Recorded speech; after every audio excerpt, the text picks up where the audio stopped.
Assalamualaikum warahmatullahi wabarakatuh.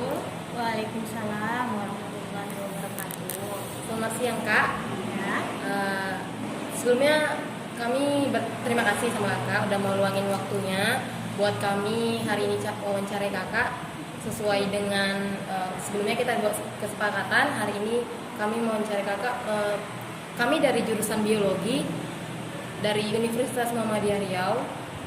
Sesuai dengan tugas mata kuliah Al-Islam, hari ini kami mau mewawancarai mengenai orang sukses dan kami memilih Kakak untuk menjadi narasumbernya. Sebelumnya boleh perkenalkan nama dulu Kak? Nama saya Sakinah. Kalau boleh tahu kegiatan Kakak sekarang apa ya Kak? Sekarang lagi ada rumah tahfiz. Habis itu alhamdulillah ya banyaklah samping-samping yang lain. Cuman yang lebih utama rumah tahfiz. Apa yang membuat kakak ini tuh pasti sesuatu pilihan yang besar gitu ya yang kita ambil untuk hidup kita gitu ya. Apa yang membuat kakak berani mengambil jalan ini gitu, jalan menghafal Quran gitu? Karena kurang lebih keutamaan, kelebihan, keunggulannya lebih banyak seperti itu ya. Karena bukan cuma janji manusia, Allah juga menjanjikan gitu kan. Barang siapa yang bisa menghafal Al-Quran, dia akan dimuliakan di hari akhirat nanti gitu kan. Terutama orang tuanya gitu kan. Karena kan bagaimanapun kita dari sini pun udah dijanjikan gitu kan. Ketika kita sudah dipanggil gitu, kita udah kembali sama Allah gitu kan, kita nggak bakal punya siapa-siapa lagi gitu kan ya. Tapi ketika kita menghafal Al-Quran gitu kan, kita tuh punya sesuatu yang menjanjikan yang bakal bisa menolong kita untuk sana seperti itu. Mungkin selama proses, jadi gimana cara kakak menstabilkan itu gitu, menstabilkan itu agar tetap terjalan? Kalau seperti itu harus dipaksa sih ya. Kalau nggak dipaksa nggak bisa. Jadi dari itu semua nggak ada jalan keluarnya kalau bukan dari diri kita sendiri, seperti itu kurang lebihnya. Karena ya selama ini yang saya jalani seperti itu ya, itu nggak mudah gitu lah ibaratnya. Lebih berat gitu. Tapi ya harus dari diri sendiri, bukan diri sendiri yang memaksa, itu tidak akan terjadi. Terus kak, pertanyaan selanjutnya, kan selama kakak menghafal ini kan lama, butuh waktu yang lama ya. Pasti dalam tentang waktu yang lama tersebut pasti ada saatnya turun dan naiknya. Pas saat turunnya, bagaimana cara kakak tetap istiqomah untuk melanjutkannya sampai akhir? Kalau itu berarti kayak gelombang perjalanan lah kurang lebih ya. Jadi kalau dalam mode menghafal Al-Quran tuh kayak ibaratnya kita tuh lagi berenang di lautan gitu ya. Berenang di lautan. Jadi ya anggap aja lah 10 juz gitu kan. Apa 15 juz kita misalkan udah sampai 15 juz. Kita pasti mikir, aduh kita udah di tengah-tengah nih gitu kan, tanggung mau balik jauh gitu kan. Jadi bismillah dilanjutin aja gitu, sesuai kayak apa yang biasa kita ini aja gitu. Tetap selalu berusaha gitu. Terus setelah kakak menyelesaikan tugas kakak nih, tanggung jawab kakak, kewajiban kakak juga untuk menghafal Al-Quran udah selesai. Terus bagaimana cara kakak untuk menerapkan ini? Supaya ilmunya lebih barokah, bisa digunakan dengan yang lain, berbagi dengan yang lain. Kakak lagi buka rumah tahfiz Al-Quran, jadi biar nggak akan, terkadang ada orang tua yang anaknya pingin menghafal tapi kadang mikir saya nggak mau jauh dari anak saya, seperti itu kan biasanya. Jadi inilah saya ciptakan rumah Al-Quran ini. Oh, keren ya Kak. Kakak memilih untuk menerapkan ilmu Kakak itu dengan bijak positif gitu dengan cara membangun rumah tafis. Ini sangat membantu buat orang-orang lain juga.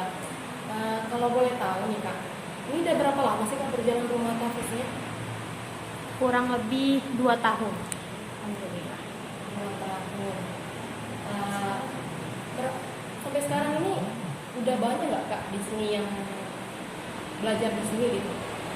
Alhamdulillah udah ada jalan. Kemudian kakak kok bisa sih Kak kepikiran buat bangun rumah tafis gitu? Motivasi kakak gitu? Jadi saya membangun rumah tafis ini niatnya biar ilmu bisa tersalurkan gitu kan, karena bukan cuma ketika orang yang kita berilmu gitu, orang yang kita kasih pelajaran, yang kita ngajarin mereka lah gitu kan, ketika mereka sukses, mereka bisa mencapai apa yang memang mereka ingin capai gitu kan, itu bukan cuma mereka yang mendapat pahalanya gitu, mengalir terus sampai anak cucu itu, walaupun kita sudah meninggal besok gitu, itu pahalanya akan terus mengalir walaupun mereka bukan darah daging kita, bukan anak cucu kita, seperti itu. Kita kan tahu nih Kak, namanya yang usaha itu pasti butuh modal gitu kan. Kami penasaran nih Kak, kakak modal buat bangun rumah tafis ini itu tuh dari mana sih Kak? Kan apalagi maupun rumah itu tuh pasti butuh dana yang lebih besar gitu, karena kayak bahan-bahan aja udah mahal gitu. Jadi kami pengen tahu modal Kak awal bangun itu dari mana sih Kak? Jadi untuk modal buat rumah ini kami hanya niat, kami percaya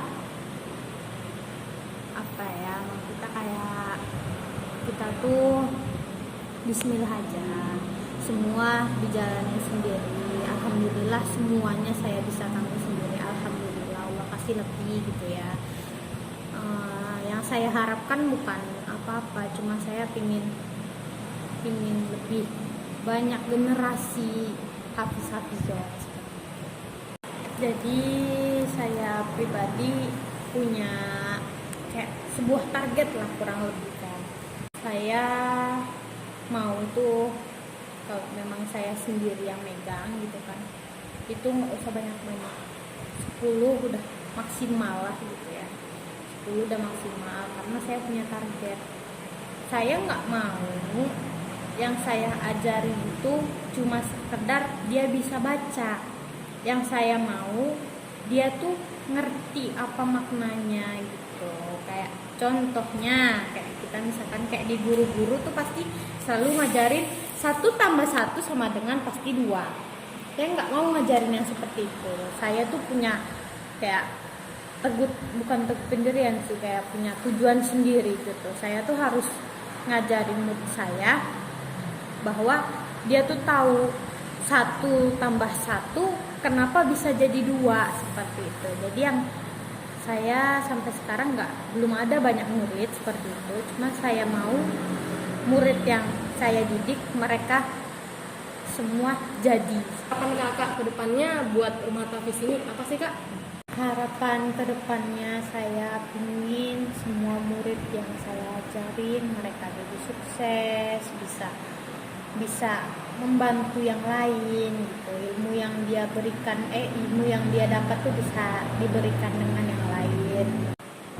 Alhamdulillah, masya Allah banget untuk kisah inspiratif perjalanan kakak dari awal sampai sampai sekarang gitu. Semoga rumah tafis ini kedepannya lebih banyak lagi santrinya gitu, bisa lebih bermanfaat lagi untuk umat. Terima kasih kami ucapkan karena sudah meluangkan waktu untuk bersedia kami wawancarai gitu. Sekali lagi kalau ada yang kurang berkenan mohon dimaafkan.